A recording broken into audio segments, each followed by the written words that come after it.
জাল vote, vote কারচুপি, বিভিন্ন অনিয়ম এবং এজেন্টদের কেন্দ্র থেকে বের করে দেওয়ার প্রতিবাদে শেরপুর ৩ শ্রীবর্দী ঝিনাইগাতি আসনে ভোট বর্জন করেছে জামায়াত প্রার্থী মাসুদুর রহমান। জামায়াতে ইসলামীর শ্রীবর্দী উপজেলা কার্যালয়ে বিকেল ৩টায় এক সংবাদ সম্মেলনে এ ঘোষণা দেওয়া হয়। থেকে আমাদেরকে আশ্বস্ত করেছিল যে একটি সুন্দর নির্বাচন, মডেল নির্বাচন উপহার দেবে।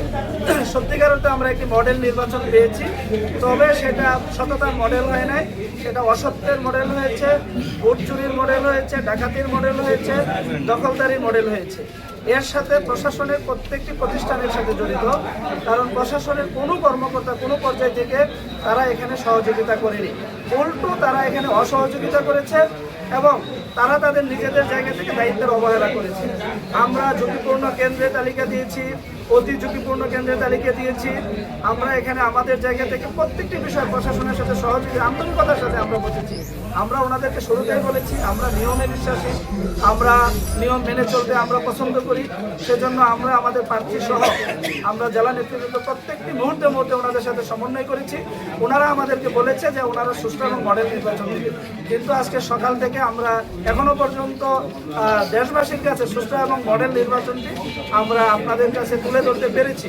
কারণ এই সরকার তারা যে সুষ্ঠু এবং মডেল নির্বাচন দিতে পারবে না সেটা শঙ্কা আমাদের ছিল। তারপরেও আমরা অংশগ্রহণ করেছিলাম যে আমরা জনতার মতামতের রায়ের প্রতিফলন হোক, কিন্তু এখানে আমরা সেটা পাইনি। আমাদের প্রার্থী নিজে জালভোটকারীদেরকে ধরে আইনের আওতায় হস্তান্তর করেছে, কিন্তু পরক্ষণে আবার তাদেরকে ছেড়ে দেওয়া হয়েছে। আমাদের অসংখ্য ভোট কেন্দ্রে আমাদের এজেন্টদেরকে আঘাত করা হয়েছে, প্রহার করা হয়েছে, তারা হাসপাতালে চিকিৎসাধীন অবস্থায় আছে। মানে এই অবস্থার মধ্য দিয়ে আমরা একটি দীর্ঘ 17টি বছর একটি দীর্ঘ ফেসিবাদ থেকে মুক্ত হয়ে আবার একটি নব্য ফেসিবাদের দিকে আমরা হাঁটছি এবং এই সরকার হাঁটছে। আমরা এখানে উপস্থাপন করতে পেরেছি যে এই সরকারও নিরপেক্ষ নয়, এই সরকারও জুলাইয়ের স্পিড ধারণ করে না, এই সরকারও তার নিজের জায়গা থেকে এই দেশের জনতার মতামতের রায়কে তারা কখনো সম্মান করে না। তার মানে প্রতিফলন আমরা এই শেরপুর ৩ আসনের নির্বাচনে দেশবাসী দেখেছে, আপনারা দেখেছেন।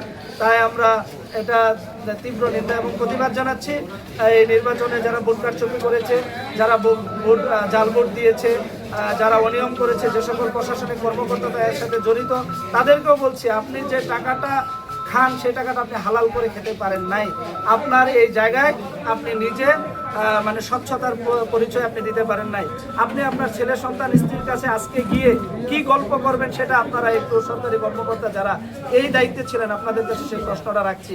আপনাদের সন্তানদেরকে যে বলতে পারবেন যে আপনি একটি সুন্দর সুষ্ঠু নির্বাচন উপহার দিয়েছেন, আপনারা প্রভাবিত হয়েছেন, আপনারা জনগণের সাথে প্রতারণা করেছেন। এই নির্বাচনের কোনো প্রয়োজন ছিল না, সিলেকশন ঘোষণা দিয়ে দিলেই হইতো, কিন্তু আপনারা নির্বাচনের আয়োজন করেছেন, আমরা নির্বাচনে অংশগ্রহণ করেছি, কিন্তু নির্বাচনের এই তামাশা জনগণ সামনে মেনে নেবে না। ইতিপূর্বেও একটি সরকার দীর্ঘ 17টি বছর তামাশা করেছিল নির্বাচনের নামে, সেই সরকার কিন্তু আজকে পতিত সরকার হিসেবে পার্শ্ববর্তী রাষ্ট্রে অবস্থান করছে। এই সরকারেরও ভয়াবহ পরিণত হবে তারা যদি জনতার এই ম্যান্ডেটকে সম্মান না দিতে পারে এবং জুলাই স্পিডকে যদি তারা ধারণ না করতে পারে, তাহলে এই সরকার ও পতিত সরকারের নিয়ে তাদের পরিণত হবে।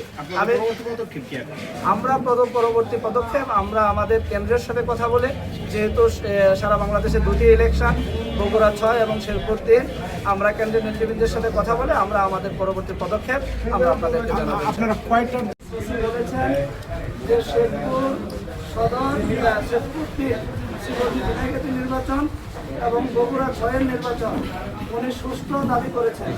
আমরা সিসিকে বলবো ওনার চোখের চশমাটা পরিবর্তন করে জনতার চশমা দিয়ে দেখার জন্য, এবং উনি যে বক্তব্য দিয়েছেন এই বক্তব্য প্রত্যাহার করে জনতার কাতারে এসে জনতার রায়কে সম্মান করার জন্য ওনাকে বলবো, এবং ওনার এই বক্তব্যের তীব্র নিন্দা এবং প্রতিবাদ আমরা জেলা জামাতের পক্ষ